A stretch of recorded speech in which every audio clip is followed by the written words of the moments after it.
What up, y'all? It's your boy, Neighborhood Nip Hustle, and right now y'all tuned in to Guerrilla Journalism. How the shit on the street, you already know. Neighborhood Nip Hustle, stay tuned. South Central State of Mind coming this summer. Yeah. Can you speak on how you met and joined forces with the games, Black Wall Street? I'm not signed to Black Wall Street, I'm signed to Epic. But, I fuck with the game, I fuck with Black Wall Street. Like, we met the game just in traffic, and, you know what I'm saying, just being in L.A. Like, I ran into dude, like, the first time on Sunset, I think, by the House of Blues and all that. You know, it was always just like, 100, we ran into each other, like, mutual respect and all that. So, it was just natural that when I got my deal and, start doing records, start cutting my album, names start bringing up, who you want to do features with. It was just like I want to fuck with Game and Snoop, like LA basically, you know what I mean? So we Game reached out to us just on the strength of he heard about the deal and all that. And we got with him, and it's just been 100 cents. Like, he hopped on my record, I hopped on one of his records, he remixed one of my songs. We've been on tour with each other for like 40-some days. So, Game made one. Everything he did, he went on the radio and shouted me out. You know what I'm saying? Vouched for me and just got a lot of his fans to pay attention to my music. So, it's 100. Anybody that look out for me or that lend a hand to me when you really ain't got to, when you're in a position of power and you recognize a young nigga that's on the grind trying to make his way up and you accommodate that and reach out, I can't do nothing but salute that and respect that off top.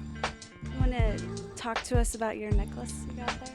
Yeah, this my brother piece right here. This is a Malcolm X, replica. Just somebody we got a lot of respect for, a lot of admiration for. Dude that stood for what he believed in and went out for what he believed in, you know what I'm saying?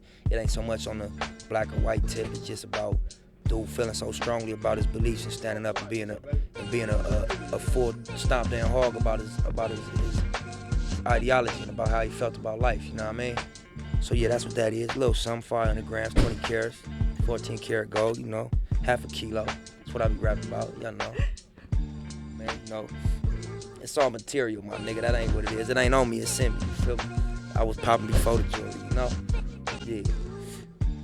Considering all the gangs and violence that they have in LA, can you speak on just that and also what your thoughts are on football legend Jim Brown's American organization? Just as far as the violence in LA, I just feel like we got a unique culture in LA, like as far as like it's a gang culture out there, you know what I mean? To where a nigga my age, in his 20s right now, 2009, we was born in an element where gangbanging was already the dominant force in LA. We wasn't the ones that created it. So the violence that they see from us, we just, we adapted to our element and adapted to the survival instinct. But just, majority rules, you know what I'm saying? At the end of the day, if you ain't anybody hood, if you ain't a wealthy person in Los Angeles, it's gonna be gangbanging that exists in your area. So at a point in time, you know what I'm saying, motherfuckers gonna make decisions. Some niggas ain't gonna gangbang, some niggas gonna go other routes, go to school, you know what I'm saying, become hustlers. A lot of niggas become hustlers, can't get no money because they not affiliated with no hood, you know what I'm saying, so they can't even really hustle. Niggas just give in to the element of gangbanging. Some niggas was just raised in it, some niggas got family from the hood, they daddies and they mamas was from the hood, so that's all they know.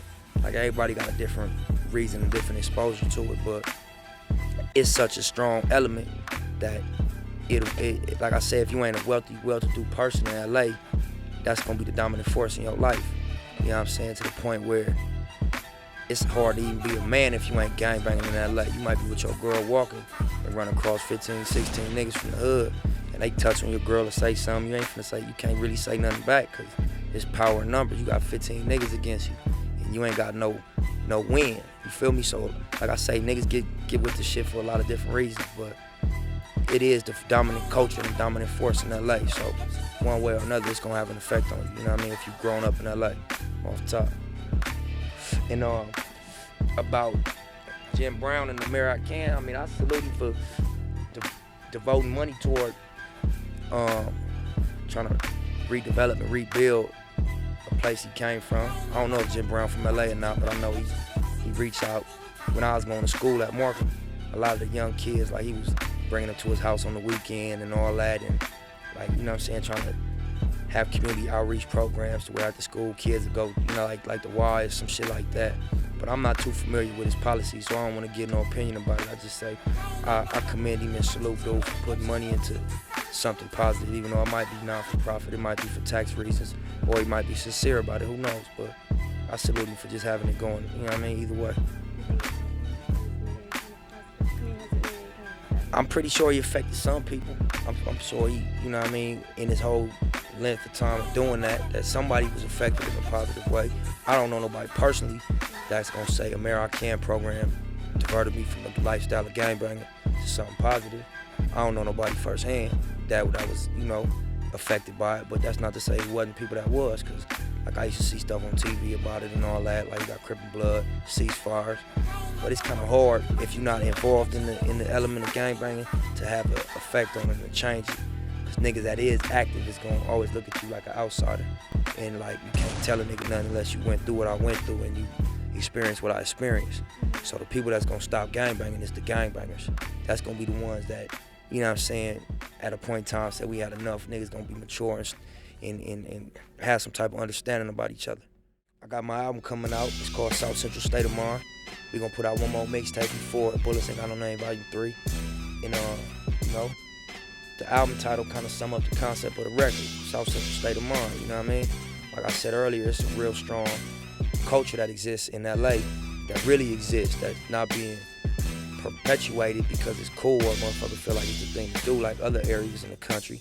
Like in LA, that's the mind state and that's the dominant culture. So my album speak on that from a lot of different aspects, you know what I mean? We got shit that's party music, we got shit that's emotional records about what it feel like to be going through some of the shit you go through when you're involved in that. We got records that's just straight hip-hop shit where I'm just getting off and displaying my talent. But, you know, overall, the concept and the theme is about the mind state that motivate what goes on in LA, you feel me? Yeah.